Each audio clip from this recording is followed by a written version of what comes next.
Para saber lo que es la filosofía, primero deberemos distinguir qué es la ciencia frente a la filosofía, en la medida en que la ciencia sí es un saber que se haya definido. La ciencia, en su proceso histórico, es un saber que se ha formalizado. Que se haya formalizado quiere decir que la ciencia se ha dotado de una serie de principios que han acotado su objeto, que, digamos, han acotado lo que considera potencialmente cognoscible. Esta acotación de su objeto parte de principios tales como que toda existencia de la cual se encargará la ciencia de corroborar tiene que tener una expresión en alguna clase de medida, quedando por lo tanto fuera del campo de la ciencia en principio cosas tales como la sensación de que yo existo, la yoidad o la sensación de libertad, en la medida en que en principio parece no existir ninguna forma de establecer una cantidad de libertad y por lo tanto de confirmar la existencia de tal cosa. Esta serie de principios también, por supuesto, implican un método y como tal constituyen un sistema de creación de proposiciones, de propuestas de verdad, de hipótesis y de confirmación. Un método en el que se imbrinca tanto la teoría, que es prácticamente una teoría de la medida asociada a la matemática, y después su traslado de esta teoría de la medida, su traslado y su aplicación al campo controlado del laboratorio, donde digamos que en un contexto controlado se ponen en juego variables conocidas de modo que se pretenda encontrar esa magnitud desconocida que es lo que concretaría la existencia de eso que sería la confirmación de una propuesta de verdad por parte de la ciencia. Estos principios, en virtud de los cuales la ciencia se formaliza, no son a su vez confirmables dentro del propio método científico, pues una idea, por ejemplo, como que todas las cosas poseen una medida, no es algo que quepa confirmar en el laboratorio, no es algo que quepa formalizar dentro de ninguna estructura matemática y después poner en juego en el laboratorio a ver si eso es verdad, pues comportaría traer al laboratorio la totalidad de las cosas existentes en el mundo y comprobar si poseen o no poseen pues masa o cualquier extensión o cualquier otra clase de medida, lo cual es un círculo vicioso porque supondría, si queremos llevar todo lo que existe al laboratorio, supondría de partida considerar qué es lo que existe, es decir, que entra dentro de la clase de cosas que podemos nombrar como existentes, que es precisamente en lo que consiste la formalización de la ciencia, en poder cerrar esta cuestión, en este caso a través de este principio de que toda cosa que existe es una cosa que tiene medida, ¿no?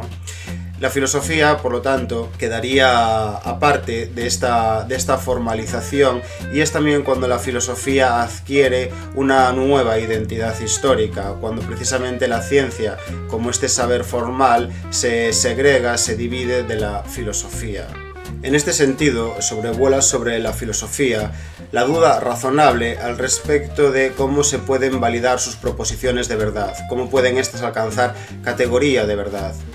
Una exigencia que viene, por supuesto, inspirada por el método científico, por un saber formalizado.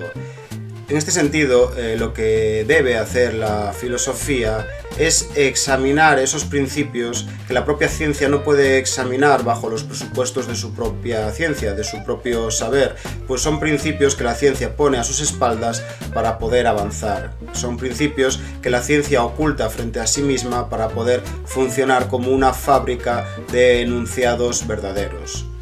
Y la filosofía, examinando estos principios, ya en el propio examen está suponiendo información novedosa, porque si nosotros pretendemos juzgar, criticar o valorar un principio científico, que es un principio ontológico, es decir, es un enunciado que se refiere a la totalidad de las cosas, para valorar algo que es un atributo de la totalidad de las cosas es absolutamente necesario que nosotros ya estemos incorporando nueva información a dichos principios y que por lo tanto, gracias al examen que provoca la filosofía, el saber se esté constantemente redimensionando.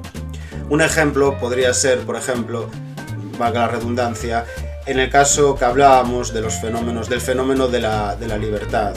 El filósofo, por ejemplo, puede prestar atención al hecho de que los principios metodológicos de la ciencia dejan a un lado, abandonan un fenómeno tal como el de la libertad. Y el filósofo lo que, por ejemplo, podría hacer es llamar la atención al respecto del modo de existencia de dicha libertad.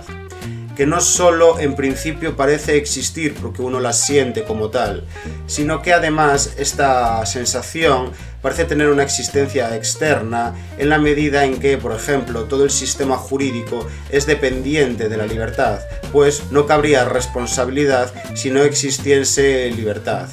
Es esta clase de existencia dependiente, no autofundamentada, como es el caso de las entidades científicas que poseen fundamento mecánico o fundamento propio. Esta clase de argumentaciones en las cuales aparecen existencias dependientes más sistemáticas de otras existencias y que están abandonadas por la contemplación metodológica de la ciencia, las que son efectivamente competencia de la filosofía. Es decir, que competencia de la filosofía es constatar la existencia de cosas que, aunque no tengan un fundamento independiente, es decir, un fundamento matemáticamente definido por esa teoría de la medida, que es a su vez un efecto de ese principio de que toda existencia posee medida, digo que aunque no posean un fundamento independiente en esos términos derivados del principio de que toda existencia posee medida, la filosofía llama la atención al respecto de cosas que parecen en principio existir, como la libertad, y que si bien no poseen un fundamento en esos términos de medida, poseen una especie de fundamento más bien relacional, es decir, un fundamento o una consistencia existencial vinculada a una red de dependencias, como decía, por ejemplo, en el caso de la libertad, con la totalidad del sistema jurídico, a su vez del sistema político,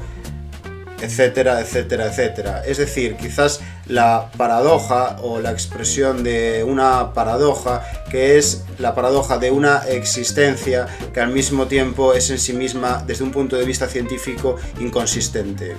Una competencia que, como se puede observar, es